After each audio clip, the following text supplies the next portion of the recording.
Click like on the Spazman13579 page on Facebook for product updates, new videos, pictures, and monthly giveaways. It's all at facebook.com/Spazman13579. Hey guys, it's Spazman13579 here with a layout update for May 2012. Just a warning per se, the layout is extremely messy, so you might not be able to see it in its full form, but still I wanted to do an update because I have not done one in a very, very long time. So anyways, let's get right into this. We can start here at the workbench since I'm closest to here, and I guess we can start off with this U-boat. This is a U-25B, I'm pretty sure. Yeah, U-25B from Atlas. Here's a frame for it anyway. You'll remember this as the Seaboard System Family Lines engine. But anyways, I put a DCC decoder in it. That's the Atlas type that you can switch to DC. Those are cool. Painted all the trucks and fuel tank, and that's because this is going to be a PC patch out job, which is an XPC engine patched out for Conrail with the merge and everything. This is before they painted it and it was still in PC black.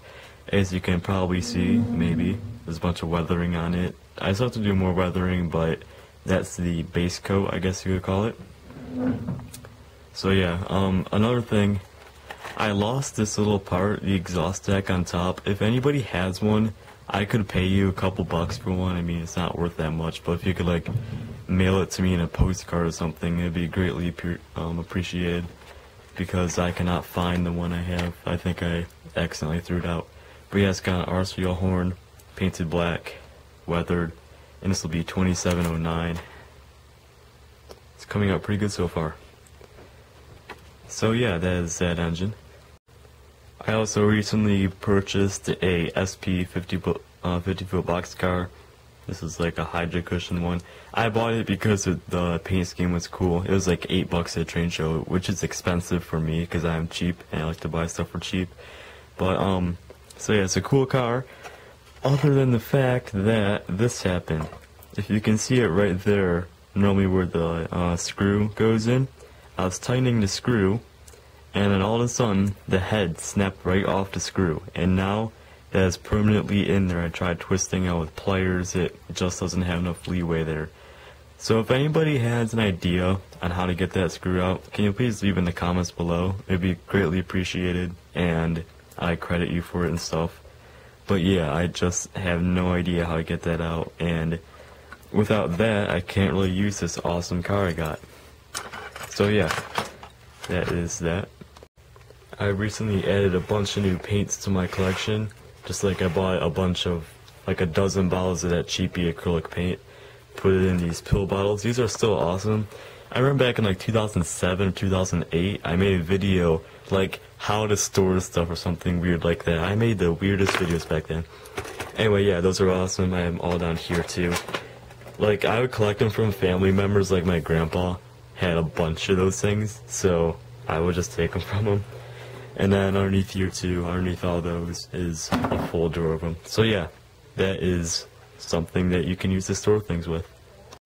At another train show I went to, I got this really cool signal tower. It's like, sorry, it is really toyish, I guess you could call it, and it has these wires coming off. It's operational. It has all the LEDs working up there and everything. Those are LEDs with resistors built in. They're like surface mount resistors, I think. But anyway, so yeah, it has all those on. But anyways, I'm going to be taking those heads off. Like in there, I took the LEDs off already.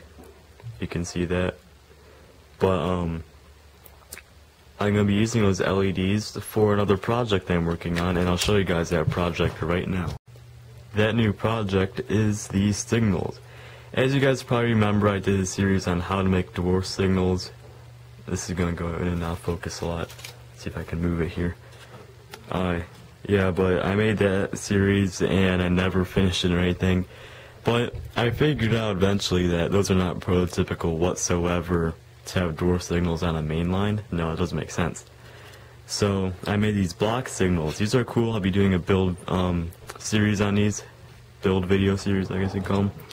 Anyway, to kind of sum it up, the two wires going down from here are the actual LED extension wires, and those make up this railing for a ladder that I made out of strips of styrene there.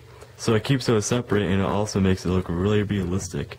And then the ground is going under here, and that's heat shrink tubing, and that just goes on there. And if that was the ground, you cannot even tell that there's anything underneath there. The LEDs are kind of big, I will say that, but hey, I really don't care that much about realism with my signal system.